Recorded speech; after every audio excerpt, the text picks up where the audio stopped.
Magandang araw din po. Tayo po ay magpapasimula na ng ating gawain. Tayo po ay naririto upang magpuri at magpasalamat sa ating Panginoon. Tayo pong lahat ay tumayo para sa pagbasa ng banal na salita ng Diyos. Basahin po natin sa Mateo chapter 24, verse 37, 38 at 39. 37, ang pagdating ng anak ng tao ay tulad sa pagdating ng baha noong panahon ni Noe. Noong mga araw na iyon, bago bumaha, ang mga tao'y nagsisikain, nagiinuman at nagsisipag-asawa hanggang sa pumasok na si Noe sa barko. 39, hindi nila namamalayan ang nangyayari hanggang sa dumating ang baha at tinangay silang lahat. Gayon din ang mangyayari sa pagdating ng anak ng tao. Maraming salamat po. Tayo po ay pwede na po cellphone na. Anoon po, mapapansin po natin, nang dumating ang baha, pamilya lang po ni Noe ang naligtas. Malinaw po nang dahil sa pagiging busy ng mga tao sa mundo, sa mga bagay-bagay, sa mundo, ang mga tao ay hindi nakapaghanda at konti lang ang maliligtas. Dahil malinaw po ang pagbabalik ni Jesus ay tulad sa panahon ni Noe. Kaya po, tayo pong lahat na nandito dito po sa bahay-sambahan ngayon, maliligtas po tayo kahit anong oras. Dumating ang Panginoon. Kasi konti lang tayo. Isip po sila sa mga bagay-bagay. Marahil po sa panahon natin ngayon, ang arko po ay tumutukoy sa Kingdom of God. At busy ang mga mananampalataya tulad po natin sa mga gawain para sa Kingdom ni Lord. At kasama na dito ang pagbabahagi ng mabuting balita. Ngunit maraming ayaw sa mabuting balita tulad ng mga wala po dito. Busy sila sa anumang bagay. Tulad noon sa panahon ni Noe. Kaya kapag ang tao ay ayaw sa mabuting balita, kahit konti lang ang sumasampalataya, kaya hindi na po tayo magtataka na kung babalik si Jesus, ay konti lang ang maliligtas. Sapagkat magiging busy na ang karamihan at wala ng panahon sa Diyos dahil maraming nakapokus sa mga material na bagay. Ngunit mapalad tayo na naghahanda, busy sa pagsunod sa ating Panginoon, sapagkat tayo ay matutulad kay Noe at sa kanyang pamilya na naligtas. Amen. Tayo pong lahat ay tumayo at manalangin. Aming Diyos na makapangyarihan sa lahat, lumalapit po kami sa inyo. Panginoon na may pagpapakumbaba, Ikaw ang Diyos na kapayapaan. Sa kabila ng mga kalamidad, O Lord, ipaalala mo po sa amin na ang tunay na pag-asa ay hindi nakasalalay sa tao o sa gobyerno, kundi sa iyo lamang, Panginoon. Ikaw ang Panginoon, ang aming tunay na hari. At sa iyo lamang po kami nagtitiwala. Ipaalala mo po, Panginoon, sa kanila na ang posisyon nila ay hindi para sa sarili nilang kapakinabangan, O Lord, kundi para sa kapakanan ng bayan. Patawarin mo po kami, Panginoon, bilang isang bansa. Minsan, O Lord, inuuna po namin ang pansarili interes kaysa sa kalooban mo. O Lord, in the name of Jesus, yung katotohanan ng mahal, we are giving you all back, all the glory, all the thanksgiving. In Jesus' mighty name, we pray. Amen. Amen. Manatili po tayong nakatayo upang magpuri sa ating Panginoon sa pamamagitan ng pag-awit. Tinatawagan mo po ang worship team.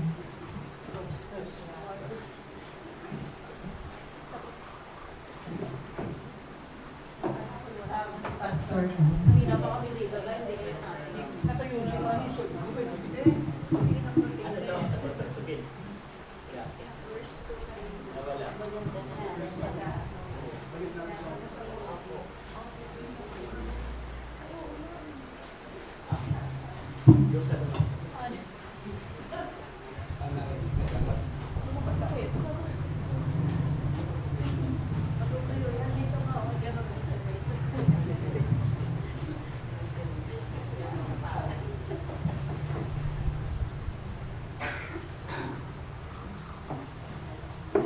Tayo pong lahat. Good sound check. Hello, hello. Umawit po tayo lahat para sa Panginoon natin.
Purihin ka,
suliranin man ay dumating. Walang ang Diyos ang sasambahin. Panginoon ko sa'yo, Ama, manatili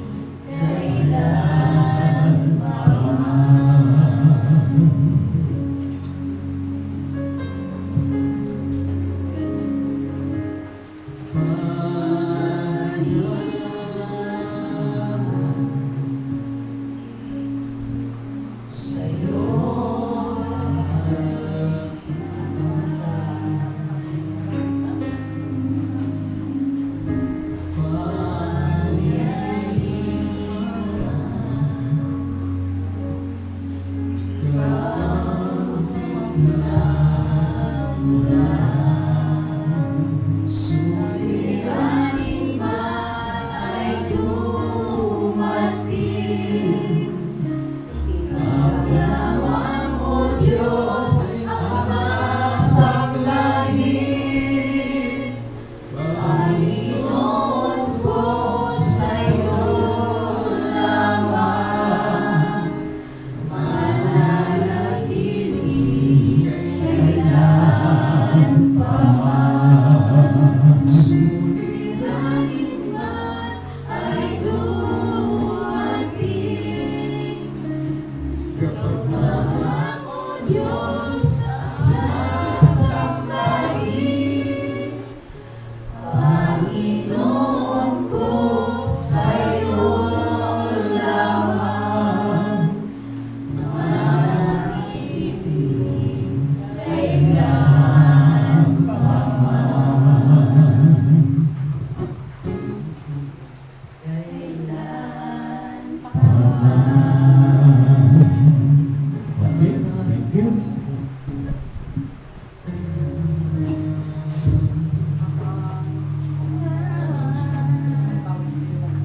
Hindi na po tayo mahihingi. Maraming salamat po sa mga kagandang awit natin sa ating Panginoon. Amen. Amen. At ngayon po naman ay tinatawagan ko po si Pastor Dan para sa pagbabahagi ng magandang balita mula po sa ating Panginoon.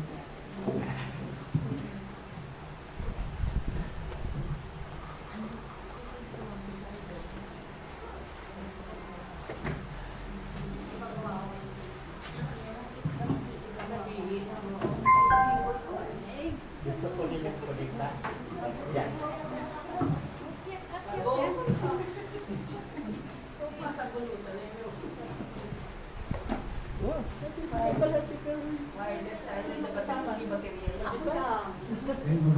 Kasi ikaw lang absent kong meron. Gandang umaga po, Pascal. Ganda umaga rin po.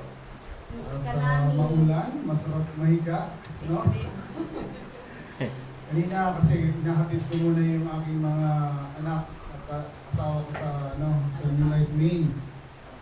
So, pag alas 8 yan, kasi dumarating kami lang, mga 8, 8:15, 8:30, puno na yung parking. Kung nakapunta kayo doon, puno na yan palagi. So, kasi nga, nagpo-volunteer yung mga anak ko doon sa main. Tapos, kailangan din may magulang. Kaya happy kami palagi. Gusto pag kailangan may kasama sila magulang.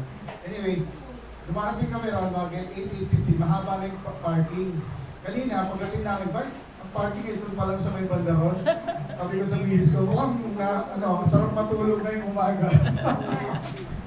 Which is, doon mo talaga makikita na kung sino yung mga masigasig, nag-aalam sa Panginoon, mga gutom at uhaw sa salita ng Diyos. Yun talaga yung mga nagpapakita sa simbahan. Amen. Gaya yung mga Tamina, sabi mo, mapalad ka kapatid, nandito ka. Mapalad ka kapatid, dito ka. Ayun, Amen. so, napakabuti ng Panginoon. At kahit maulan, actually, dadalangin natin na tumila yung ulan na yan kasi nga mahirap na bumaha, di po ba? At kawawa ang mga kapatiran natin na nandyan. At lalo na dito sa lugar ng Kawit kasi nga ang galing Dasmariñas sa tubig, sa Madrinas, Del Trias, talagang mahirap pagdabaha. So dadalangin natin na at tumigil na yung ulan na yan, and pati yung bagyo na yan umiwas, kasi nga yung bagyo parating, nasa may ganda dito. Ayun, so sa umagang ito, aking babahagi sa inyo ang salita ng Diyos. Pinanalangin ko ito at sabi ko, Lord, ano ba ang ibabahagi mo sa inyong mga anak sa umagang ito? So, tayo muna manalangin. Panginoon, maraming salamat sa umagang ito sa iyong mga salita na ipapahayag ako bilang iyong lingkod ay gamitin mo para yung instrumento, para maipahayag ang iyong salita. Gamitin mo ang aking mga labi, ang aking isip, na kung ano man yung nagagaling sa inyo ng maipahayag. Salamat Panginoon at ikaw lahat ang mabigyan ng papuri at parangal sa mga ito. Sa mga puso't isipan, salamat sa banal na Espiritu na nandito na nagtuturo ng iyong mga salita. Sapagkat ikaw ang dakilang guro. At ikaw Panginoon ang aming pakikinggan. Salamat sa mga ito. Ito ang dalangin sa pangalan ni Jesus. Amen. Okay. So, ano kaya ang ating pinili?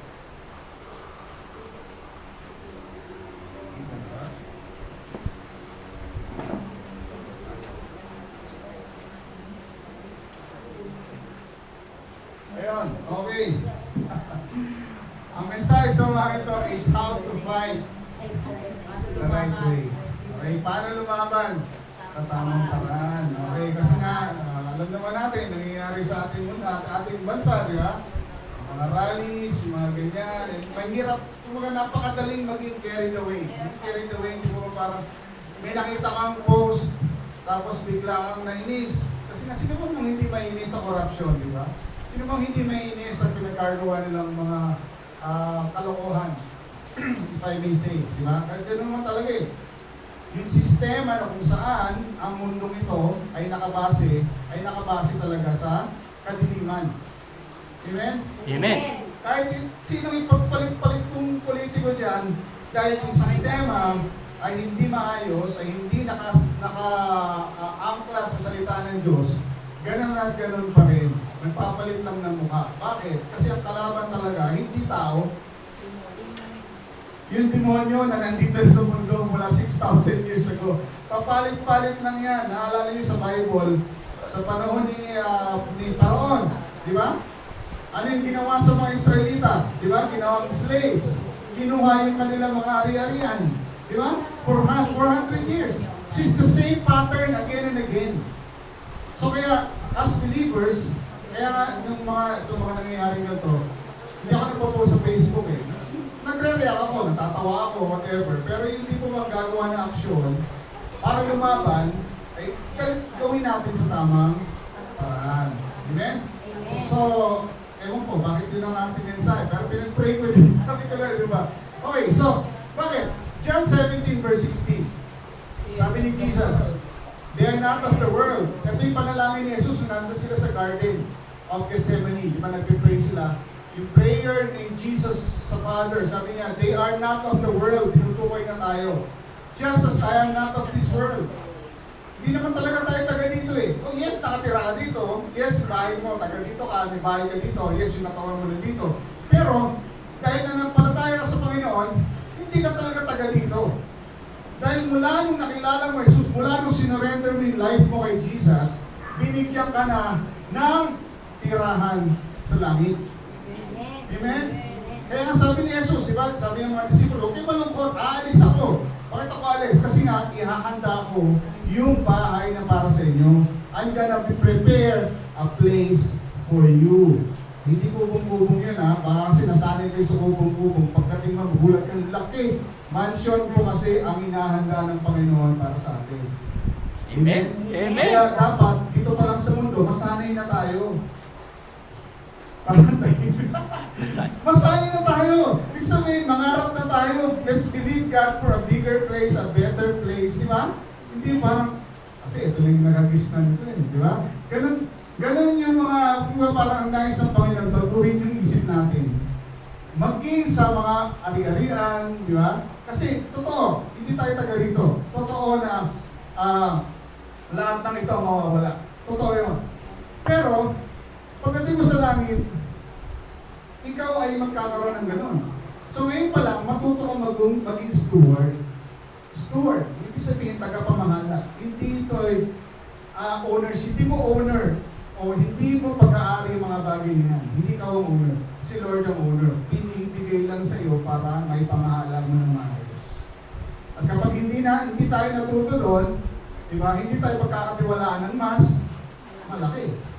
Di ba? Alala ko yung kwento, yung Bible study kami ni Ate Lily doon sa, nakamotor lang ako. As in, second hand, on the way. Talagang, pero, pinagkatiwala sa akin ni Lord yun. Ako na nag-maintenance, ako na kasi talagang natuto ako ng tamang pag-aalaga. Diba? So, bilis ako ni Lord. Hindi na 2 gulong, 5 gulong na. Bakit? Hindi pa 4 kasi kailangan may spare. Spare sa akin. Hindi pa yung maplatan ka kasi wala kang spare. Pwede yan 5 gulong. Bibili ka ng Panginoon. Anyway, they are not of this world. Meaning to say, hindi tayo taga dito sa mundong ito. Amen. Yes, and I'm not of this world. Sabi ni Jesus kay Pilato, kay Pilate, nandun siya. Sabi ni Pilate, hari ka ba? Hari ka. Sabi ni Pilato, sabi ni Jesus, tama ka, nasabi mo hari ako. Pero sabi ni Jesus, my kingdom is not of this world. Okay?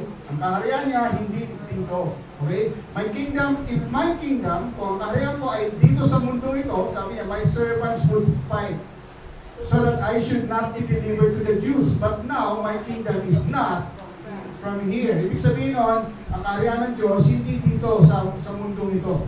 Okay? Kasi nga naman, yung mga anghel lalaban or whatever. Diba? Hindi talaga dito. And may reason, kaya ako pinabanggit ito mga to, para makita ninyo ang posisyon nyo dito sa mundo. Okay? Hindi tayo mga tipo, mag-rally doon, sama naman tayo. Siguro pag dumaan tayo, businaan mo yung kaya magkapag ka ng pinapin, baka nagluluto na kayo. Okay lang yun, pero hindi mo bang ikaw ang lalaban mismo at mag-incite ka ng rebellion or what, yun ay hindi tama. Okay, so papakita ko sa inyo kung ano dapat. 2 Corinthians 5 verse 20. Sabi niya, now then, we are what? Ambassadors for Christ. As though God were pleading through us, we implore you in Christ's behalf, be reconciled to God. So, ang tayo bilang believers, we are what? Ambassadors. Sabi mo sa katabi mo, hello, ambassador. Hello, ambassador. So, pakinggan, no? Parang, saan ka nakatira? Diba? Yung mga ambassador ng US, ambassador ng Japan, ambassador ng Yung mga ambassador na yan, hindi yan taga Pilipinas. Diba? Pag dumaan ka sa US Embassy sa may Ross Boulevard, yung ambassador, hindi yan taga Pilipinas. Taga dito, although nandun yung embahada. Pero siya, pag may pangailangan siya, saan siya kukuha? Pag na-hospital siya, na-injure siya, di ba? Tapos saan siya pa-hospital? Katapat lang nun yung halos katapat ng hospital ng Maynila. Doon ba siya pa-hospital? Hindi, may private doctor niya. At kung kailangan ng surgery, saan niya nililipad? Babalik yan ng US. Di ba? Kaya, yun ang ambassador. Kailangan natin intindihin na tayo, bilang Kristiyano, tayo ay ambassador. Okay? Ibig sabihin ng ambassador, ikaw ay nagre-representa ng kaharian ng Diyos dito sa lupa. So yun ang iyong daladala. Amen? Daladala mo yung kaharian ng Diyos dito sa lupa. Kaya nga, pagkakita niyo yung verse, we as ambassadors for Christ are pleading. God is pleading through us. Ito ba sinasabi ng Diyos? Sa mga tao sa labas through us. Sa pamamagitan natin, bumalik ka na sa Panginoon. Diba? Pag nakita nila yung buhay natin, makita nila yung salita natin, diba? In-encourage natin sila, tagal mo nang hindi nagpapakita sa church, or parang nawawala ka na sa ganda. So, bumalik ka sa Panginoon. Yun sinasabi dito. We are God's instruments, we are God's representative to tell the world makipagkaisa na kayo sa Diyos. Okay? Lahat yan. Kay politiko man yan, kay kapitbahay mo yan, kay sino man yan, estudyante man yan. We are God's representatives. We're God's ambassadors to tell them, manumbalik ka na sa Diyos. Napakahirap ng buhay na wala sa Diyos. Napakahirap ng buhay ng malayo sa Diyos. Kung ngayon pa lang, malayo na nga buhay sa Diyos, ayaw mo pa makipag-reconcile, paano kung namatay ka, saan ka? Eternity yun. Ibig sabihin, walang hanggang hiwalay sa Diyos. Hindi ka na makakalapit ulit. Kaya ngayon wala, habang buhay tayo, magkakataon tayo, be reconciled to God. Kaya kahit nasaan ako magpunta, minsan yung mga customer ko, nagsusurang pa ng salita ng totoo. Kaya kami problema, kasi sinasarili mo. Ilapit mo kaya kay Lord yun. Diba? Kasi kailangan natin maintindihan yan. Okay, ngayon bilang believers, kailangan natin maintindihan yan kasi nga hindi talaga tayo sa mundo ito. Magko-conflict at magko-conflict. Okay? Ang sistema ng mundo sa banal na espiritu na nasa atin at ang konsensya na nasa atin. Magko-conflict at magko-conflict yan. Kaya napansin niyo, diba? Parang pag may ginawa kang mali o kasalanan, parang may something na hindi ka mapakali. Diba? Kasi yun yung konsensya ng Diyos na nasa iyo. Banal na espiritu nung usap siya, anak, bakit mo ginawa yan? Bakit mo sinabi yan? Diba? So magko-conflict talaga ang sistema ng mundo. Kaya nga yung mga nandyan, kaya mga korap yung mga yan, kasi nga yung sistema na nila, nasanay na sila, manhid na sila. O pirmahan mo yan, bigyan mo ng ano. Daming experience rin yan, kasi nga nasa construction ako eh. Pero private, hindi government. Wala akong government project. FYI lang kasi nasa live tayo. FYI lang, private. Pero naranasan ko nakipag-deal sa government. Hindi ko nasabihin kung anong department yan. Pero nung nagbigay kami ng proposal, sabi, sir, bakit ganyan yung presyo nyo? Sabi ko, bakit po ba? Mataas po ba? Pwede po natin pag-usapan para makabigay ng discount. Ay, di sir, hindi. Gawin yung doble o triple presyo. Kasi, alam mo na, yung mga SOP, di ba? Kikita ka rin naman yan, sabi sa akin. Ay, hindi ko tinanggap. Ay, bakit ko ito-tolerate yung mga ganyan? Diba, yun yung kailangan maintindihan ng bawat Pilipino. Kaya nagiging corrupt ang sistema kasi tinotolerate natin yung mali. Umapayag tayo na, hindi, ikutin mo na ng konti para kumita man lang tayo. Kailangan natin manindigan. Especially believers tayo, manindigan tayo sa salita ng Diyos. Kahit millions pa yun. Millions yun, yung usapan namin. Project na yun, million, times 3. Sabi natin 3 million, times 3, 9 million. Diba? Nang ano ba, kukunin kita ang staff. So, yun talaga, we are what? Ambassadors of Christ. So, kailangan, how do we fight? Diba? Paano tayo lumaban? Yun kailangan natin maintindihan. Kasi kita taga rito eh. Sabi pa rin sa mga rally, ang gagawin natin. Kahit sabihin na simple kapit-bahay mo, nagalit ka kasi nunahan ka sa parking. O kaya, ang ingay-ingay, video-kay, alas 12 ng gabi, sintunado pa. Diba? Okay na sana kung nasa tono, pero sintunado pa. Well, hindi pa sintunado, hindi lang sintunado, wala pa sa tempo. Napakahirap ng pakinggan. Kaya so, mapapakaway ka, pero how would we deal with these things, di ba? So, Ephesians 6 verse 10 to 18. Okay? So, ito yung ating verse na gusto ko ipahayag sa mga ito. Sabi dito, finally, my brethren, be strong in the Lord. Okay, doon muna tayo. Be strong in the Lord and in the power of His might. So, you have to realize, no, kasi ito ay letter ni Pablo sa mga taga-Efeso. Okay, letter ni Pablo yan. So, meron pa siya mga sinabi before tungkol sa relasyon ng mag-asawa, relasyon ng kay mga, sa may mga anak, relasyon sa mga empleyado ninyo, sa boss niyo, mga ganyan. So, sinabi niya, meron siya mga So, pero after that, sabi niya, finally my brethren, kumbaga parang final charge sa mga taga-Efeso. Be strong in the Lord. Sabi mo sa katabi mo, magpalakas ka.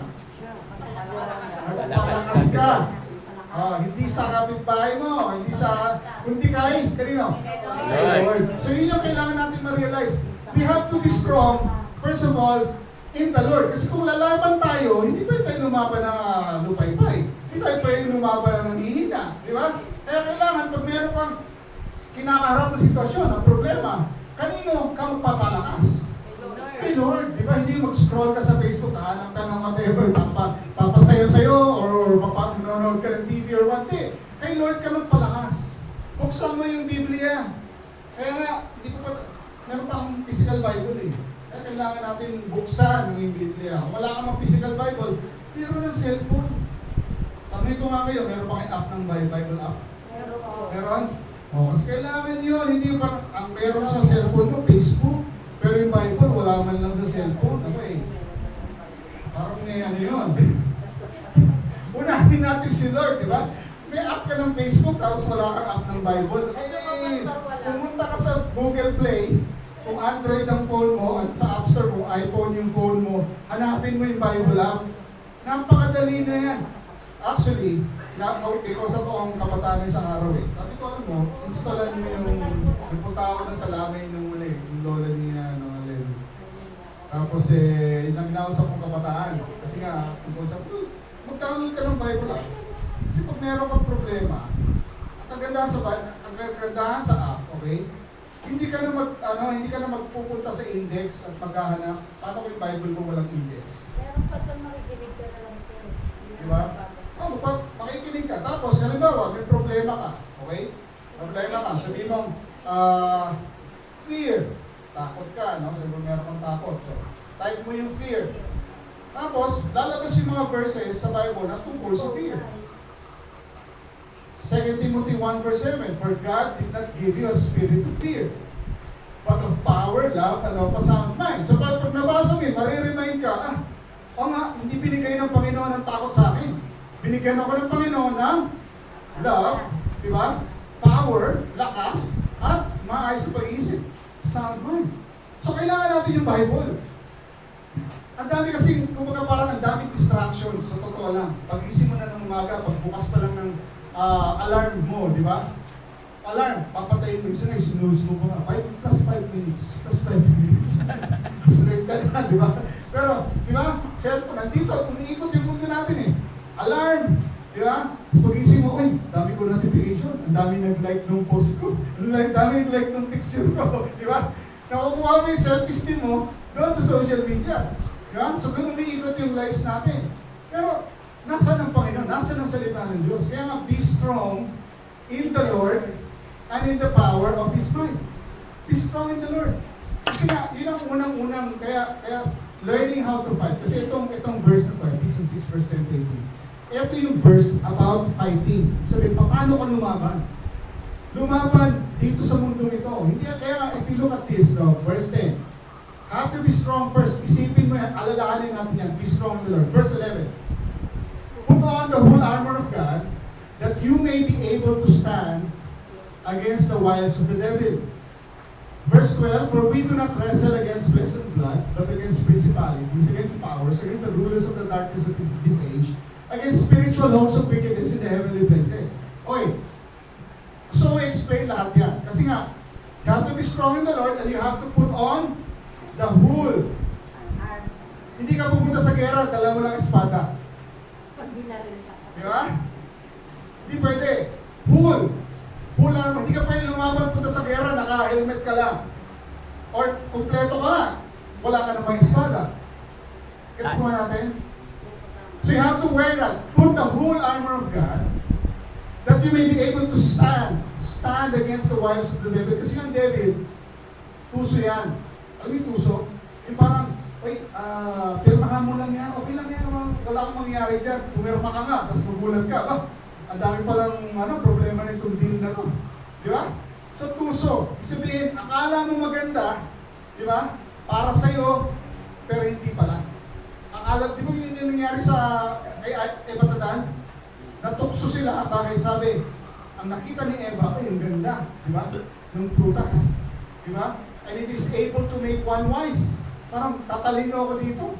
Di ba? Kaya lakinuha, hindi pala yun yung epekto. Napahiwalay tuloy siya. Tayo may problema ngayon. Hanggang ngayon ang problema natin. Dahil ang kasalanan pumasok sa mundo, nung nandun sila, buti na lang nang dumating si Yesu Cristo. Amen? Buti na lang dumating siya. Binigyan tayo ng buhay. Pagkakataon, magkaroon ng buhay. Buhay ulit. Di ba? Kasi namatay tayo dun eh. Anyway, we have to stand. For we do not wrestle. Verse 12. Ang kalaban natin, hindi ang politiko. Okay? Hindi, ang kalaban natin, hindi yung kapitbahay mo. Ang kalaban mo, hindi yung kinakasama mo sa bahay, yung mga anak mo, or asawa mo na laging nagbubunga kasi or whatever, gumagawa. Hindi yung kalaban mo. Hindi natin kalaban ang mga, nakikita natin dito, napaaway ka sa kalsada or what, hindi yan ang kalaban mo. Ang kalaban mo, sabi dito, we do not wrestle against flesh and blood. So lahat na may flesh and blood, okay? Lahat ng merong katawan at may dugo, hindi mo kalaban. Hindi yan ang kalaban natin. Ang kalaban natin, yung nag-iimpluwensya sa kanila. Okay? Ang kalaban natin, ang nag-iimpluwensya sa mga korap ng politiko. Kaya mga korap yan kasi nahiyaan nilang impluwensyahan sila ng masamang espiritu. At yung sistema kung nasaan sila, talamak nandyan ang mga masamang espiritu. Kaya kailangan ng iglesia na pumunta dito at pabahagi ng salita ng Diyos. Hindi sa isang reliyosong pamamaraan na parang, lagyan natin ng sprinkle natin ng oil. Ganun to, or what? Kung parang, may mga programa tayo para makapasok tayo sa gobyerno. In fact, ang New Life May, nakaka 1,000 attendees na tayo ng Food and Drug Administration sa gobyerno yun. Nakapag sa DSWD, napasok na namin. Yung darating na papasok yung sugar SRA, regulatory board, doon sa LCD, tapos yung Coast Guard, Philippine Coast Guard. So, through what? Through the program of Beyond Success. So, nakapasok na po doon. So, isipin yun, may mga time na yung mga minsan director, umiyak sa camera kasi nga nakasunod lang kami. Ngayon ko lang nakita na si Jesus, ganito pala. So kaya nga, pag may time, mag-beyond success kayo, mag-establish tayo ng ganun tayo, para magkaroon kayo ng pagkaunawa ko ng programa niyo. Kasi sila mismo, sa dami lang ginagawa sa gobyerno, nakakalimutan nila yung mga spiritual. Kaya tuloy sila nakakapagawa na hindi maayos at hindi maganda. Ganun lang po kasimple yun. Okay? Kaya kailangan mawala yung influensya nitong mga principalities, powers, rulers of the darkness of this days, and against the spiritual host of wickedness. Ano yan? Kasi nga, masyado tayo nalinlang ng kaaway na yung mga demonic powers, nakikita lang natin sa TV, sa Netflix, yung may napoposes. Di ba? Tapos nandun yung pare, dala-dala yung krus, diba ginaganon? Walang nangyayari. Di ba? Nakita niyo naalala yung mga pelikulang ganon? Parang sabi ko nung pinapalagay ito, di ba mas malakas ang Diyos kaysa sa demonyo? Bakit ganon? Di ba? Kaya natuso. Wiles of the devil, gusto ng demonyo parating sa inyo. Di ba? Na mas makapangyarihan siya sa Diyos. Kaya may mga ganon palabas. Lahat ng mga yan nasa TV, kaya nga ang television, ang tawag sa television? Programa. Bakit program? Kasi po program yung isip mo. Television. Isa mo television? Tell-a-vision. May vision na sinasabi.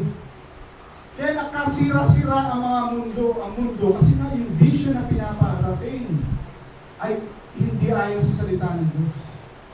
Sino na yun? Nagkakasal. May gusto natakot yung pare, parang nagtating sa'yo na parang sabihin, mas makapangyayang demonyo. Hindi ah. Nakalalas sa akin, pinalayas ko yung demonyo eh.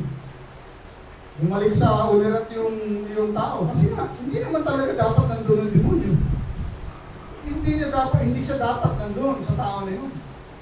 Paano? Puro na-depress. Tapos, kung ano na naisip, naging bahay siya ng demonyo. Yan ang nag-influence. Yun ang kalaban natin, hindi yung tao yun. Kasi nga, yung experience na yun, yung tao na yun, parang sa komunidad, pag hindi yung moon position, nagwawala. Sisira yung mga gamit. Mga ganun.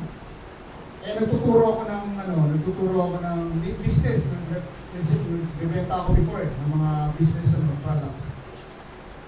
Ganito rin, ganito. Tapos tinawag yung pastora, kasi nga yun yung doon eh. So, hindi mo kasi naman.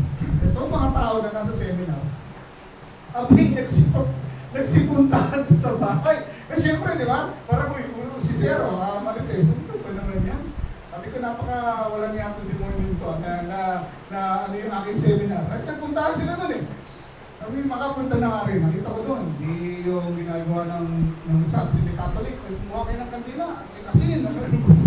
Kasi kawawa naman ito. Nagwawala. Tapos, at sabog-sabog na yung box, ganun-ganun pa. Tapos, yung pastora naman, you have to pray in tongues. There's nothing wrong with praying in tongues. May tamang gamit yan. Pero hindi yun yung gagamitin at that moment. Sabi ko, pwede po ako yung palayas dito, kahit wala naman nangyayari. Di ba? Yung parang yung Katoliko, ganun yung yung krus, tapos natatakot kasi ginaganon siya ng demon possessed. Kasi, sabi ko, pwede po ba ako para saglit lang, sabi ko, tinignan ko yung demon possessed. Sabi ko, sa pangalan ni Jesus, lumayas ka sa babae niya ngayon. Ganun lang, hindi ako sumigaw. Hindi ako nag-ritual. Sinabi ko lang, sa pangalan ni Jesus. Bakit? Yun na nakasulat sa Bible eh. In my name, sabi ni Jesus, you will cast out demons. Sa pangalan ni Jesus, lumabas ka sa babae niyan. Tinignan ako, nalilisik yung mata. Yung parang ito ang pag-inag. Bakit ito papaginag sa'yo? Mas malakas ang Panginoon nasa akin kaysa sa'yo. Di ba? Sa pangalan, umalis ka. Tinawag ko yung pangalan ng babae. Ganun lang. Sinera ka ng gospel. Kailangan mo si Jesus. Kasi nga, siya yung kailangan ng buhay mo, hindi ang kung ano-ano. Kasi may mga nangyari problema sa buhay niya. Doon siya nakafocus. Tapos sa kanya, doon ka mag-focus sa Panginoon. Ganun lang. Kasi mas makapangyarihan ng Diyos na nasa iyo. Di ba sabi sa Bible, greater is He that is in you than He that is in the world. So bakit ka matatakot? Bakit tayo lalakad sa takot? Amen? So, kailangan natin lumaban ng tama. Di ba? We do not wrestle against flesh and blood. Hindi yan ang kalaban natin. So sabi niya, ang kalaban ay mga darkness of this age, spiritual hosts, diba? Rulers of the darkness, hosts in the wickedness in the heavenly places. Kaya sabi nito, therefore, take up the whole armor of God that you may be able to withstand in the evil day, and having done all, to stand. Sabihin, kahit anong dumating, di ba? Nakatayo ka pa rin. Hindi ka natitinag. Nakatayo ka pa rin. Na kahit anong dumating na sitwasyon, kahit na sabihin natin na pang-orap ng gobyerno, pag nakita natin ang data, totoo naman, di ba? Kahit na gano'n ang sitwasyon sa ekonomiya, nakatayo ka pa rin, di ba? Namamayagpag pa rin yung karir mo, namamayagpag pa rin yung business mo, kasi nga, ikaw ay mayroong armor of God. Amen? Nakatayo ka pa rin. Hindi ka matitinag. Kahit anong sabihin sa'yo ng mga kapitbahay mo na pag-isahan ka. Ganun nangyayari minsan. Kapag pinagpapala ka namin ng Panginoon, minsan naiingit ko mga inaagawan ako ng parking. Doon sa nilipat ko na may isang sasakyan, nakapark na nga sa Imus, tapos pinaparalahan pa yung sabi, 4 yung unit ko dyan. Isa lang nagagamit ko. Gusto ko silang awayin eh. Pero sabi ko, hindi na. Parang, kayo na. Bahala na Lord sa kanila. Nakita ko isang araw, yung sasakyan ng isa, may bangga yung harap. Kasi hindi ako natutuwanan ng pagga sila. Pero parang, ginagawa niya sa akin, di ba? Parang, hindi ako, sabi ko nga, lahat ng nasa kanila, sa mga kakilala ko, lahat ang mauwi sa akin, wala na rito. So, binigay siya. Hindi ko kasi sila inaaway. Mabait ako sa kanila, pero saan ako nakipaglaban? Doon sa taas. Sa mga nag-influence sa kanila. Diba? Sabi ko, itong lupay na to, kay Lord to. Diba? Hindi to sa kalaban. So anyway, sabi doon, stand therefore, having girded your waist with truth, having put on the breastplate of righteousness, having shod your feet with the preparation of the gospel of peace, above all, taking the shield of faith, with which you will be able to quench all the fiery darts of the wicked one. And take the helmet of salvation and the sword of the Spirit, which is the word of God. Praying always with all prayer and supplication in the Spirit, being watchful to this end with all perseverance and supplications for all the saints. So pakita itong picture sa inyo na yung armor of God. Ito yung picture ng isang believer. Okay? Na you have to realize, kailangan mo i-realize kung ano yung meron ka. Okay, now itong sinulat kasi ni Pablo ng panahon ng mga Romano. Okay, kaya yan yung natin. Siyempre sa panahon ngayon, may baril na, meron ka ng bulletproof and all that. Pero halos pares lang yan. Para maintindihan nyo yung sinasabing salita ng Diyos. Ito yung picture. Yan yung picture na kung anong meron ka. Okay, yung baluting, yung armor mo. Okay, in the spirit yan. Hindi mo nakikita dito. But everything na yung reality niyan ay nasa iyo. Ano yung sinasabi doon? The helmet of salvation. Yung helmet of salvation, ito yung nagpoprotekta sa ulo mo. Di ba? Saan ka madalas atakihin ng kaaway? Sa ulo. Bakit? Ano yung pumapasok sa iyong isip? Di ba? Dumating si Judith. Opo. Judith po. Judith ng Meralco. Di ba? Alam naman. Ng pera, ganyan. So, pumapasok yung worry, pumapasok yung fear sa ating isip. Kaya kailangan ng helmet of salvation. Ano ibig sabihin ng helmet? Helmet protection. Ito ang realization na niligtas ka ng Panginoon at hindi ka lang niligtas mula sa kapahamakan na mapupunta ka ng impyerno. Ibig sabihin ng salvation, ang Greek word ng salvation is sozo. S-O-Z-O. Ano ibig sabihin ng fullness, kabuuan. Niligtas ka ng Panginoon, hindi lang ka sa kapahamakan, niligtas ka at dinala ka sa isang lugar na kung saan ikaw ay mag-prosper or aasenso. Hindi nais ng Panginoon, niligtas ka nga sa kadiliman na natili kang mahirap. Hindi yun ang kalooban ng Diyos. Di ba? Niligtas ka nga sa impyerno, pero may sakit ka naman. Hindi yun ang kalooban ng Diyos. Di ba? Naalala niyo, may mga verse ako binanggit dito. Ano yung benefits of the Lord? Bless the Lord, O my soul. And bless Him all that's within me. Praise His holy name. And remember what? Remember not His benefits. Who heals you from all your diseases. Diba? So hindi kalooban ng Panginoon. Niligtas ka nga sa impyerno, may sakit ka naman. Niligtas ka pero may hirap ka naman. Nais ng Panginoon, kabuuan, kaya nga helmet of salvation. Kailangan mo maisip, ilagay sa iyong tuktok na ikaw niligtas ng Panginoon. Hanapin mo ngayon ang mga pangako niya sa iyong salita, sa kanyang salita. Buklat mo ngayon ng Bible, hanapin mo ang benefits bilang mananampalataya. Kasi pag nalaman mo yan, hindi ka na maloloko. Hindi ka malalaman ng kaaway. Hindi ka basta-basta parang kaaway kasi, tuso yan eh. May mga mindsets tayo na kailangan ma-renew sa isip. Mindset, meaning to say, kung ano yung nakagisnan, diba, meron tayong mga ganun eh. Nakagisnan ko kasi ito, kaya ito yung ginagawa ko. Nakagisnan ko ito, kaya ito yung ginagawa ko.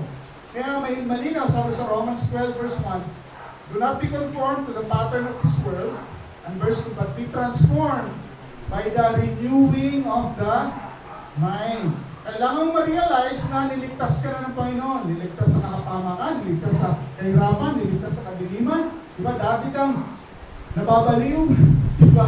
Pero ikaw, sabi sa Bible, dahil ikaw ay nanampalataya sa Panginoon, ikaw ay ano? You have the mind of Christ. Meron ka ng pag-iisip na katulad ng pag-iisip ni Kristo. Isipin mo yun? Narealize mo yun? Meron kang pag-iisip na katulad ni Kristo dahil sa pag-iisa mo sa Kanya. Ang dami natin hindi lang kasi nga hindi pa natin natutuklasan sa Bible. Pero once na natuklasan mo yan, hindi ka na magugulo. Ay, alam ko na yan, di ba?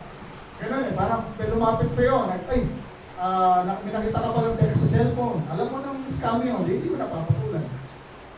Di ba? Kasi alam mo eh. Alam mo na niligtas ka ng Panginoon. You have to believe and understand na ginawa ni Kristo sa krus ay para sa iyo. Sabi nga, it is finished. Lahat yun. Di ba kaya nga may corona tinik nilagay sa ulo niya? Alam niyo para saan yun? Para sa, pinayaran niya lahat ng magiging sakit sa ulo natin. Maging sa depression, maging sa anxiety, maging sa fear and worry, hanggang sa physical na sakit sa ulo, na neuro whatever. Yeah? Hanggang doon, binayaran ni Jesus yun. Kaya nga siya may coronang tinik. Bumaon sa kanya 2 inches. Katinik sa kanyang ulo. Para sa atin. Para magkaroon tayo ng peace of mind. Amen? Ang sarap, di ba? Ang sarap ng peace of mind. Di ba parang nakakatulog ka ng gabi, hindi ka nag-aalala na meron kang patawag dito, nakasamang tao. Iisip mo, paano tutulog ng politikong ito eh. Di ba?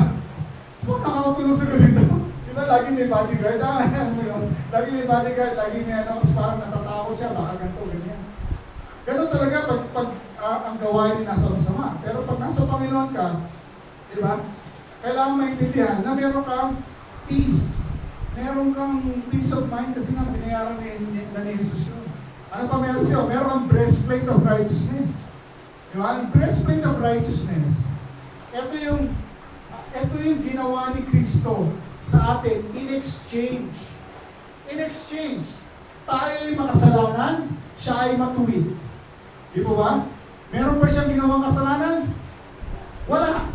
Tayo, sandamakmak na kasalanan, di ba? Hanggang ngayon, nagagawa pa nga natin, di ba? Kasi ba, sa puso't isip at gawa, may naiisip tayo hindi maganda. Di ba? Nagalit ka sa akin, iniisip mo pala na gusto mo po, nagkasala ka na. Di ba ba? So tayo ay makasalanan. Siya ay matuwid. Nung napako siya sa krus, nagkaroon ng exchange. Di ba? Tayo dapat din napako sa krus. Pero dahil napakamahal tayo sa paharapan ng Diyos, binahal tayo, di ba? Binahal si Jesus. Si Jesus ngayon, yung pumalit. Kung napako sa krus, tayo tuloy yung naging matuwid sa harapan ng Diyos. Yun ang righteousness. Kaya lalapit ka sa trono ng Panginoon, di ba? Na meron kang confidence, meron kang boldness na dahil sa ginawa ni Kristo yun, na hindi sa sarili mong panlalakas yun. Kaya lalapit ka, meron kang confidence, Panginoon, ako bilang yung anak, lumalapit sa trono. Sabi sa Bible na you enter the throne of grace. Di ba? You enter with boldness. Amen? So righteousness, kailangan mo isipin na, kasi may mga Kristiyano nakikita na parang, hindi mo bang kawawang-kawawa? May mga ganun kasi na, Panginoon, kaawaan mo kami. Kinaawaan ka na ng Panginoon 2,000 years ago. Okay? Parang sabi ng Panginoon, ano ba itong mga anak ko? Ginawa ko na nga yun 2,000 years ago. Ano pa ba yung kailangan yung gawin? Di ba? Kaya nga lalapit tayo, pag may prayer tayo, meron tayong mga gathering. Lord, salamat po. Papasok ka sa church, di ba? Mag-praise and worship, masaya ka. Kasi bakit? Na nagumpay na ang Panginoon para sa atin. We just want to thank Him for His goodness, for His faithfulness. Salamat po, Lord. Dahil ako ay ginawa mong matuwid. Amen? Kasi pag matuwid ka, sabi sa Proverbs, the righteous are as bold as a lion. Nakakita na ba kayo ng leon? Nakapunta kayo sa zoo? Diba? Siyempre sa zoo, pinapaamoy ng ano yan eh. Pinapaamoy ng pampatulog, kaya nanghihina ang mga lion. Pero pag nakakita, napanood mo National Geographic, yung lion, walang pinali, walang sinasundan. Basta pagkain, hahabulin yan, kakainin yan. The righteous are as bold as a lion. Tinan mo katabi mo, sabi mo sa kanya, matapang ka. Tapang ka. Hindi, matapang na ano ha. Isa kasi, sinisingil ka na. Ito pa yung matapang, hindi pa yun. Diba? Huwag ganon. Okay, righteousness, matapang ka pagdating sa mga bagay ng Panginoon. Diba? Pag inaatake ng kaaway, nilalagyan ka ng fear and worry. Teka. Anong sabi sa salita ng Diyos? Ako ay matuwid. Ako ay pinayayaan ng karunungan galing sa Diyos. Ako ay pinagaling ng Panginoon. Diba? Yun ang i-remind mo eh. Kaya kailangan mo salita ng Diyos. Amen? Amen. Shield of faith. Time pa ba tayo? Mukhang magpa-part 2. The shield of faith. Ano ba yung shield of faith? Faith. Yung faith, yung pananampalataya natin. Ang sabi balikan natin yung verse dito. Sabi doon, taking the shield of faith, with which you will be able to quench all the fiery darts of the wicked one. Noong unang panahon, yung panahon ni Pablo, yung mga pana nila, pinapaapoyan. Bakit? Kasi noong unang panahon din, pag pumunta sila sa gera, yung mga shield nila, kahoy. So, ang ginagawa, pag pinana mo yan, may apoy, nasusunog, siyempre. Pinasunog na yung kalaban nila. So, ang example ni Pablo dito, yung shield nila, parang shield ng Romans. Mga Romans noon, ang shield nila, siyempre may apoy sila, di ba? Siyempre, pag ginaya sila ng kalaban, pati sila. So, binago nila yung shield nila. Yung shield nila ay leather. Ano siya? Kahoy, pero may leather. Or minsan, bakal na. Pero leather. Okay? Kasi hindi naman pwede na bakal yan. Kasi pag tumamalit, tumulas, mapapana naman yung katabi nila. Okay? So, kailangan merong tagasalo ng pana. So, bakal, tapos merong leather. Leather, para dumikit doon yung tawag dito, yung arrow. Okay? Pag dumikit doon, kailangan yung apoy mawawala. So, pag ginagawa nila, binabasa nila yung leather. Binabasa.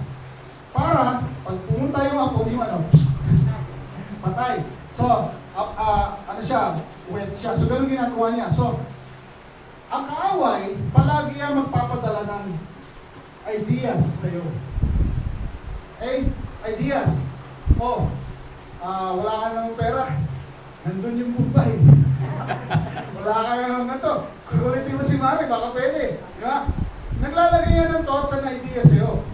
Di ba? Pero kung alam mo salita ng Diyos, meron kang shield. Teka, bakit ako lalapit yan? Ang Panginoon ay nagpo-provide. Di ba? Lord, pahingin ng idea kung paano kumita. Ba't din natin gawin, di ba? Kasi ang nagiging, nagiging hope and confidence natin. Kay Ate Lenny. Ate Lenny, baka may 5,000 babalik ko sa'yo. Di ba? Ang confidence and hope tuloy natin, nasa tao. Dapat wala sa tao, nasa Panginoon, kasi siya nagbibigay din. Kung napagpala ni Lord si Ate Lenny, bakit hindi pwede ako? Di ba? Naisip niyo ba yun? Lenny, di ba? Kung tagal tayo magkita, nangutang ba ako sa'yo? Hindi. Kasi bakit? Alam ko na ang Panginoon nagpapala, nagbibigay. Kaya nga mga pastor, ganun din sa New Life eh. Hindi ka mangungutang sa membro. Hindi ka mangungutang. No yan, Paul yan. Kaya sa New Life, pagkagalitan kami ni Senior Pastor, ni Pastor Paul. Kasi na hindi pwede yun. Diba? Ang Panginoon ay nagpuprovide. Kita-kita naman. Kung paano sila nag-provide over the years. Diba? Pastor Edgar, hindi mo umutang yan. Di bahay yan. Mayaman yan. May pension yan. Hindi rin ako nangutang kay Lord. Diba? Si Kami Jim. pa magbibigay sa inyo. Diba? Pero siyempre, gusto namin na kayo mismo matuto. Okay, matuto, umangat kayo ng level. To a point na maging blessing din kayo sa iba. Diba? Gusto nyo ba yun? Nati mo ba makita mo po, ay sis, may ganito, merong sitwasyon na, sige ganito, bibigyan kita. Ay, bibigyan kita. Hindi na ito pautangin kasi pag nagkakautang, nagkakasira relasyon eh. Kasi makita mo sa mall, tapos hindi ka pa nagpabayad, iba ka ng daan. Hindi parang, ang sarap eh, uy, sister, kamusta ka na? Di ba? Bro, kamusta ka na? Makita mo sa mall, di ba? Pero may sharing nangyayari, paano may utang na. Iwasan mo yun. Di ba? Pero iba yung ikaw yung bless ni Lord at kaya mo mag-bless iba. Amen? Amen. Diba? So, shield to faith. Kailangan mo realize na bless ka ni Lord. Kailangan mo i-realize na healed ka ni Lord. Kasi aatakihin ka talaga ng kaaway kung saan ka mahina. Nakakaramdam ka nito, nakakaramdam ka, alam, check ka sa doktor yan. Kasi check ka ng doktor, sabi ng doktor, alam, may cancer ka. Diba? Anong lalagay ng kaaway? Mamamatay ka ng 3 months. Ganun talaga ilalagay ng kaaway sa isip. Oo, may mga ganun thoughts talaga. Kaya kailangan mo na shield of faith. Buksan mo ang salita ng Diyos. Diba? Buksan mo. Sa 1 Peter 2:24. Ano sabi nyo? By His stripes, I am healed. Who Himself bore our sins in His own body on the tree. 1 Peter 2:24. That we, having died to sins, might live for righteousness, by whose stripes. Yung lakay ni Jesus sa krus, ginawa niya yan so that we are healed. Amen. Amen? Amen. Kasi lalagay talaga ng kaaway yan sa utak at sa isip. Okay? Kaya kailangan mo rin siya, teka, ito ang salita ng Diyos. Ito ang salita ng Diyos. Naaalala mo yung salita ng Diyos. Amen? Ano ba? Belt of truth. The truth keeps us. Yan nga yung belt of truth. Yan yung tagahawak ng armor. Pag wala kang belt, malalaglagin mo yung armor. Diba? Hindi magpapunction na maayos yan. The belt of truth. Kaya sabi dun sa Ephesians, verse, girded your waist with truth. Verse 14. Having you girded your waist with truth. Sabihin yung yan yung nag-hold ng all things. Yung truth na yan. Ang truth ay truth. Ano ba yung truth? Sa mundo kasi ngayon, ang dami ng facts. Di ba?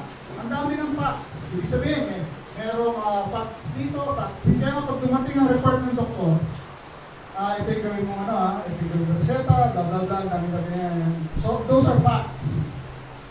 Ano yung truth? Ano ang truth? Binasa ko lang kanina. 1 Peter 2:24.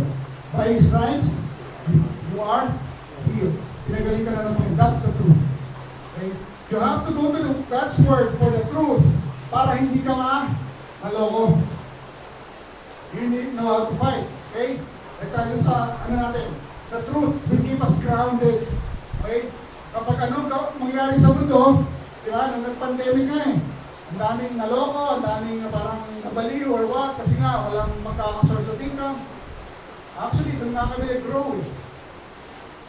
Doon pa kami nagkaroon ng business. Doon pa kami nagkano. Kasi bakit? Alam ko sino ang pinagkakubaya. Psalm 23, di ba? Pag binasa mo Psalm 23, the Lord is my shepherd. Di ba? He leads me in green pastures. He leads me beside still waters. He restores my soul. Di ba? He's a shepherd eh. So that's the truth. Knowing the truth, okay, will keep you grounded. Knowing the truth, okay, will keep you far from the wiles of the enemy. Kasi nga alam mo yung katotohanan eh. Hindi ka maluloko ng kaaway. Diba? Ganun yun eh. So, the world, saka God's word, magkataliwas yan. Magkataliwas. Kita-kita na natin yun. Diba? Sa mga ginagawa nga sa eskwelahan eh. Tinuturuan na at early young age. Babae ka, pero pwede ka, may feeling lalaki ka, pwede ka maging lalaki. Kasi ano yun? Kasi DepEd, curriculum ng DepEd yun. Diba, lalaki ka, pero pinanganak kang lalaki, pero feeling babae ka, pwede ka ng babae. Ibigyan ka namin ng drugs or whatever. Puberty blockers. Nangyari siguro sila. Weird. Kasi nga, against talaga the Word of God, yung sistema sa mundo. Amen? So we have to have the truth of God's Word to win. Feet prepared with the gospel of peace. Sabi doon. Verse 15, having shod your feet with the preparation of the gospel of peace. Sabi doon, kung saan ka man lumakad, daladala mo yung gospel of peace. Daladala mo yung mabuting balita. Daladala mo siya. Okay, hindi ka nakikipag-away kung saan ka mapunta. You are an instrument of peace. You are an instrument of God's goodness and faithfulness. Yun ang pinapahayag mo sa mga kasamahan mo. The gospel, the goodness of God, na makita nila na since ikaw ay mananampalataya at nakita nila sa buhay mo, gusto ko rin yan. Di ba? Kasi may mga kilala, mga Kristiyano naman minsan. Nag-empleyado ko sa call center. Sabi ko, Kristiyano ka pala? Eh bakit yung mga yung numbers mo, bagsak? Kasi may metrics yan, mayroong KPIs na tinatawag. Kailangan mo maging 80, 82, 85, nandun dapat yan. Eh bakit nasa 67 ka? At pala absent ka. Kasi puro umatin daw siya ng Bible study. Sabi ko, bali wala Bible study mo. Kung bagsak yung metrics mo, Kristiyano ka pa man din, paano mo pasensya ng gospel ng mga kasamahan mo? Amen? So we carry that. Yun yung gospel of peace. And lastly, the sword of the Spirit. Sa lahat ng armor na yan, eto lang, yung sword of the Spirit, yan lang yung offensive weapon natin. Offensive. Meaning to say, yan yung pang-offense. The rest kasi pang-defense. Kaya nga, pag pumasok yung atake ng kaaway, we have the defense. We have the helmet, we have the breastplate, we have the belt, we have the shoes, we have the shield. Hindi naman tayo pwede puro defense lang. Di ba? Uy, natake ako ng kaaway, dami. So praise God. You have to attack also. Di ba? Hindi pwede na offense. Ano tayo defense lang? Teka na, offense. Paano ka mananalo sa basketball? Puro defense lang. Kailangan mo yung mag-shoot. Di ba? So kailangan yung offense. Kaya binigay yung truth is because ito yung panlaban natin sa kaaway. Nasabi sa ano? And the sword of the Spirit, which is the Word of God. Okay? Ang sabi sa Bible regarding the Word of God, the Word of God is living and active. Okay? Hindi ko na nalagay dyan. Pero, isa sa sinasabi ng Panginoon regarding sa Word or sa sinabi ni Paul kay Timothy.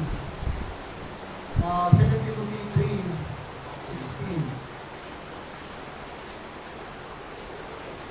The Word of God, because the Word of God, all Scripture. Okay?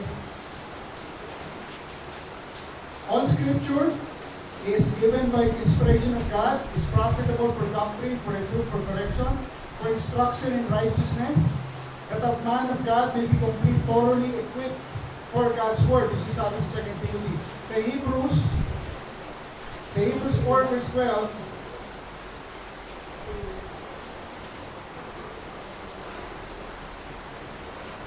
the word of God, 4 verse 12, for the word of God is living and powerful, sharper than any two-edged sword. So, Hebrews 4 verse 12. Yung Bible kayo, underline nyo yan. Kung may cellphone kayo, lagyan nyo ng highlight. The word of God is living and powerful, sharper than any two-edged sword. Mas patalas pa kaysa sa two-edged sword. It pierces even to the division of soul and spirit and joint and marrow, and is a discerner of the thoughts and intents of the heart. Meaning, itong sa espada na to, ang word of God, nakakapasok sa spirit and soul. Yan lang yung mayroong abilidad na umatake sa kaaway. Kasi minsan, nakikita ko mga believers na pray na natake ako ng kaaway, pero alam mo yun, yung tipo bang hanggang doon lang sila sa point na hindi sila nagsasalita. Hindi lang binabog kita salita ng Diyos. When you are fighting the enemy, you have to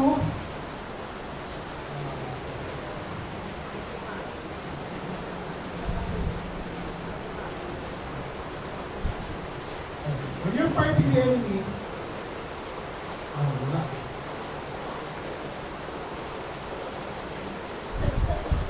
Ayan, when you're fighting the enemy, hindi ka lang on defense. Kailangan mo may offense din. So you need the word of God. You have to speak. Paano mo iano yung ilalabas sa ngayong sandata? Paano? Hindi naman yung physical na sandata. Naatake ng kaway. Sword of the Spirit. Kasi dati na nakita ko, mga 1998, may mga deliverance sessions, may mga pastor na demon possessed. Sword of the Spirit. Physical yung demon nyo, Basta nagiging show.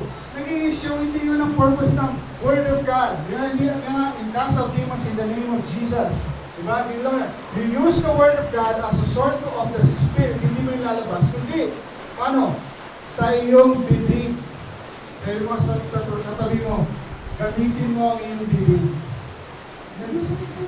Gamitin mo ang iyong bibig. Gamitin mo ang iyong bibig. Diba? Ang galing-galing natin marites. Chismis, mga ginagawa ng kapitbahay. Bakit hindi natin pwedeng chismisan yung sinasabi ng salita ng Diyos? Diba? Inatake ka ng kaaway. Alam mo, sasabihin mo, alam ko ang sinasabi ng salita ng Diyos. Diba? Kaya kailangan mo yung, pag mayroong thoughts na hindi maganda, diba? Pag mayroong thoughts na parang kinat ka sa pag kinat ka na gano'n, diba? The peace of God that surpasses all understanding. Lumalabas sa bibig ko yung Word of God para ma-remind ako kung sino sa Panginoon at i-remind ko ang kaaway kung ano hindi dapat nang gawin. Diba? Kasi atakin ka talaga, you use the Word of God. At then, diba, yung tatlo example, magpapos ako. Si Jesus, pinempt din ng devil. Diba? Dinala sa bundok. Kasi nga, nagpugutom siya, nag-fasting ng 40 days, gutom ka siyempre, kasi nasa katawan ka ng tao, di ba? Gutom siya. Sabi ng demonyo sa kanya, di ba anak ka ng Diyos? Di ba? So tuso. At di ba anak ka ng Diyos? Di ba? Gawin mo kayang, pinapay ang buto na yan. Di ba? Siguro sinabi pa rin, di ba nagugutom ka? Di ba? Ginanon siya ng kaway. Ano sabi ni Jesus? Ano lumabas sa bibig niya? Nasusulang. Di ba? Hindi lang nabubuhay sa tinapay ang tao, kundi sa bawat salita na namumutawid sa bibig niya. By every word that comes out from the mouth of God, doon nabubuhay ang tao. So, imagine, mabigang kaaway, anong sinabi ni Jesus? Salita niya. Hindi pumasa. Si Timon, dinala siya doon sa tuktok ng bundok. Okay, nakikita mo yung mga yan? Lahat ng kaharian yan, akin yan, dahil binigay yan sa akin. Kasi nga totoo, si Adan, sinurrender niya agad lahat yan kay David, kasi nga, nag-fail siya ng test. Yung authority ni Adam, binigay kay David. So lahat ng kingdoms of this world, pag-aari ng demonyo. Kaya masistema dito, ganun. Pag-aari ng demonyo yan. Sabi ni Jesus, sabi ni David pala, kapag sinamba mo ako, pag sumamba ka sa akin, lahat yan bibigay ko sa'yo. Ano sabi ni Jesus? Nasusulat, sasampahin mo lamang ang Diyos at siya lamang yung paglilingkuran. Diba? Ano lumabas sa bibig niya? Salita ng Diyos. Oh, so sabi ng demonyo, sige, punta sila sa tuktok ng templo. Dahil puso ang demonyo, ang sabi ni Jesus, di ba nasusulat? Di ba nasusulat sa Biblia? Nasusulat, sabi niya, nasusulat kapag napagtihulog ka, sasaluhin ka ng mga anghel. At yung talampakan mo hindi tatapak sa lupa. Di ba? Oh. Ginagamit din, mas marunong pa ang demonyo sa Bible kaya sa atin. Tandaan natin yan. Kaya kailangan unahin natin ang salita ng Diyos kaysa sa salita ng nakikita natin sa mundo. Dahil ang demonyo alam ng scripture. Sabi, hindi mo binanggit niya yun. Magpakahulog ka, sasaluhin ka ng mga anghel. Ang sabi ni Jesus, it's also written, you shall not tempt the Lord your God. Diba? So kung makikipaglaban ka the right way, you have to fight in the Spirit. The Word of God coming from your mouth. Yun ang makakasya, sabi siguro Timothy, ayoko na. Kaya the devil left him immediately. Pag binasa mo yung scripture, pagkasabi ni Jesus, you shall not tempt the Lord your God. Immediately, the devil left him and angels came and ministered to him. Diba? Gusto niyo ng angelic help? Gawin din magsalita ng Diyos. Palayasin ang demonyo na yan. Hindi dapat siya nasa buhay natin. Amen? At gamitin natin ang salita ng influensya natin, yung mga politiko na yan. Kaya as early as daw, kinakusap natin si Ain. SK chairman. Diba? Sabi ko sa kanya, anniversary.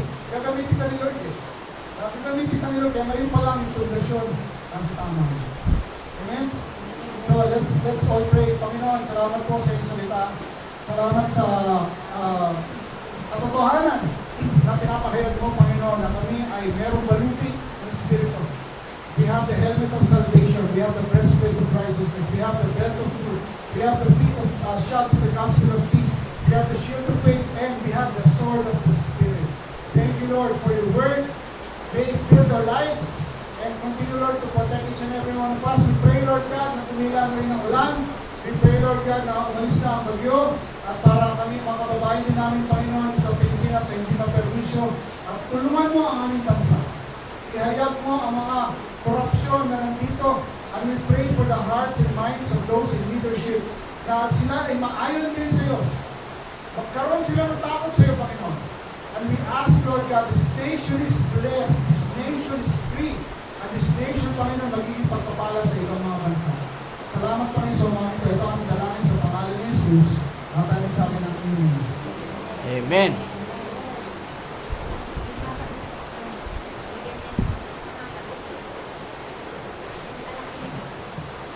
Maraming salamat po, Pastor, dahil sa napagandang mensahe po sa amin. O ay ilang sinabi ko, nagpapangungay din ako. At ngayon po ay tinatawagan ko si Timay din sa pagdikong ng Love Offering at si Sister Lisa po sa Tanging awit. pagtanging awit.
mga utang na naman yan.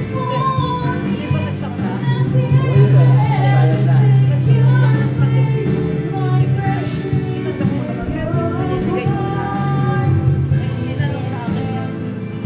Kahit kung mamagigay. At sabihin ko, sabi ng gano'n. Oo, kung gusto niyang gawin, dahil bigay niya na, kung gusto niyang gawin lahat, pati yan, lalagyan ng pera, ibigay ko. Pati yung Hindi naman niya sinabi pa magbibigay. kung gusto niya lang, ibigay ko.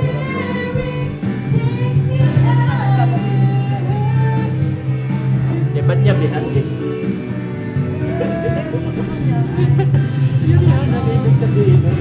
Baka hindi ko na Susunod ko lahat yun, lahat ng bigay niya.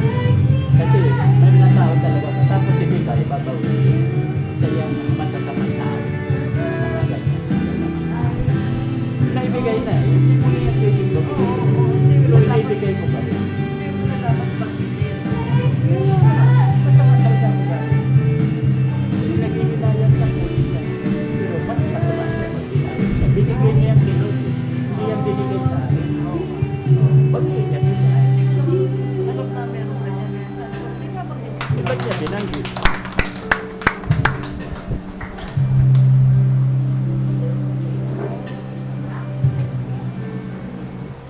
Maraming salamat po. Ay, iyan naman si Pastor sa Martes.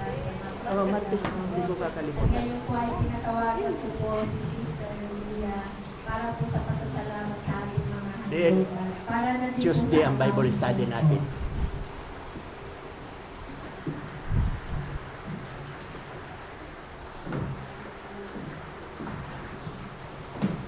Tayo po ay manalangin. Dakilang Diyos, salamat po sa umagang ito. Narito po ang mga handog na Iglesia, Panginoon. Nawa, Panginoon Diyos, patuloy mo po i-bless ito, Panginoon. Ganon din ang mga kamay na sa paghandog. Nawa ay maunawaan nila ng lahat ng ito ay galing din sa iyo, Panginoon. Binabalik lang namin ito, Panginoon, sa iyo. Ang itong pinapakita sa ganitong kaparaanan kung gaano ka namin kamahal at kung gaano kami sumusunod sa iyo. Sa umaga ito, dakilang Diyos, salamat po sa mensahe na ipinagkaloob mo sa amin. Tunay, Panginoon, na kailangan din namin lumaban sa paraan na maka-Diyos. Na kailangan namin, Panginoon, na magsaulo ng mga verses ng mga salita mo, Panginoon, upang sa ganoon ay meron kaming paglaban sa mga gawa ng kaaway, sa bawat suligin ng gawa ng kaaway ay meron kaming paglaban na salita mo. Tunay, Panginoon, ay pinapahayag mo lamang na ang salita mo, O Diyos, ay buhay at kailangan namin ito sa aming buhay. Hindi lamang upang kami ay magsaulo, kundi upang ma-treasure namin ito, Panginoon, kung gaano kahalaga ang salita mo sa aming buhay. Salamat po, Diyos, maging sa ulan, Panginoon, nawa ay tumigil na o Panginoon, ito upang hindi ito makasagabal sa aming pagsamba sa iyo, lalo na sa mga panghapon na mga mananambahan, Panginoon. Sa kabuuan ng Diyos, salamat po dahil ito ang Diyos na makapangyarihan sa lahat ng mga kapatid namin na may mga karamdaman, Panginoon, sa aking mga sa pamamagitan ng iyong mga latay, ang aming mga sakit, ang aming mga karamdaman ay may kagalingan. Ikaw ang lunas, O Diyos. Kaya kailangan namin magtiwala lamang sa iyo. Salamat, Panginoon, dahil ikaw ay Diyos na mabuti. Ikaw ay puspos ng pag-ibig. Salamat sa buhay ni Pastor Dan na ginamit mo sa mga ganito. Tunay, Panginoon, na ginamit mo siya may pilit sa iyong kabasan. Salamat po, Diyos, na ay patuloy mo siyang pagpalain sa kanyang ministry at lalo sa kanyang negosyo. Ganun din po, Panginoon, matanggap din ang bawat isa sa mga kapatilan nito ang lahat ng pagpapala na nakalaan para sa kanila. Maging ang mga upcoming, yung mga nakabitbit na pagpapala, ang kailangan lamang nila, Panginoon, ay lumapit sa iyo, magtiwala, at sa ganoon ay maranasan din nila ang iyong kabutihan sa kanilang buhay. Salamat sa salita mo, Panginoon, na dahil sa mga salita mong narinig namin sa umaga ito ay nagpapatid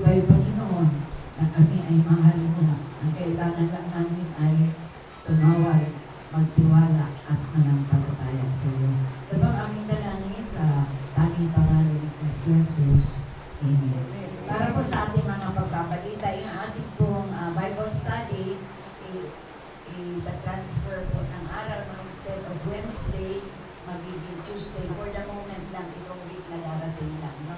Dahil ang ating host ay merong lakad, no? Sa kanyang doktor. Kaya umaasa kami, tandaan po ninyo ang ating pong Bible study, Tuesday po, hindi po Wednesday pansamantala. So, tinatawagan na po ang pastor para sa kanyang pastor.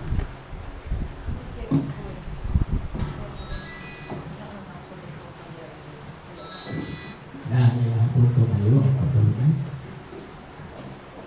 Ama namin Diyos, makapagbigyan sa lahat, marami pong salamat at muli ay pinipon mo kami sa bakit ito upang kami po ay sama-samang magpuri, magpasalamat at sambahin na po namin sa Espiritu at katotohanan.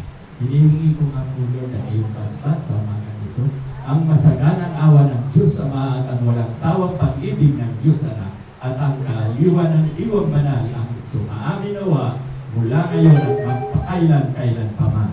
Amen at amen. Magandang umaga po sa ating lahat. Kahit maulan, maganda pa rin. God bless everyone and see you all next Sunday. Bayo doon. Sa talit. Yung tulong. May announcement po dun sa training dito. Tapos next week kasi, next week ay Pastor's Conference. Si Pastor sa Sister Lilia ay nasa Alabang. Okay, so next week, 28 to 31. So, sa gabi, pwede pong umaten yung mga membro. So, Sino man gusto? Sino gustong umaten ng gabi? 28 ng gabi hanggang 31 ng gabi. Mag-arrange tayo ng sakyan kasi nakausap ko na si Sister Erin dun sa namin. Kasama daw sila. Mag-arrange tayo ng sasakyan. Para makarating tayo dito sa may makita nyo at conference nyo na makita nyo yung video. Gusto nyo, i-coordinate ito. At hindi, may tulong tayo. Thank you, God bless you. Huwag mo nang pauwiin si Lord. Sa meeting. Sila, pwede na. Meeting na tayo sa left today. Okay.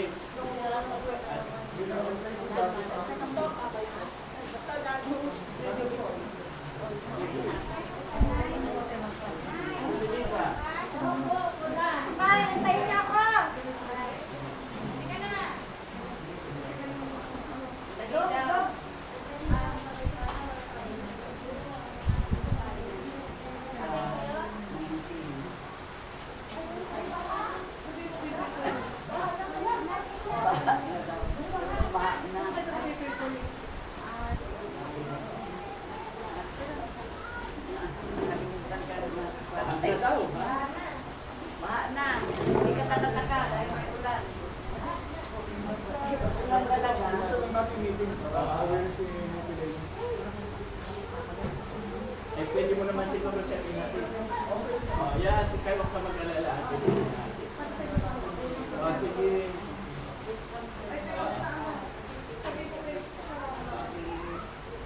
Gano'n ko lalim na kayo?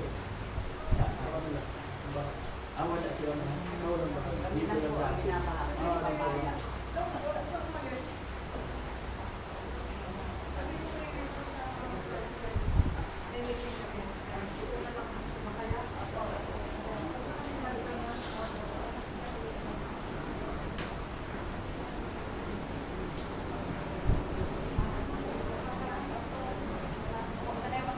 Tanggalin niyo yung masandas ninyo. Okay.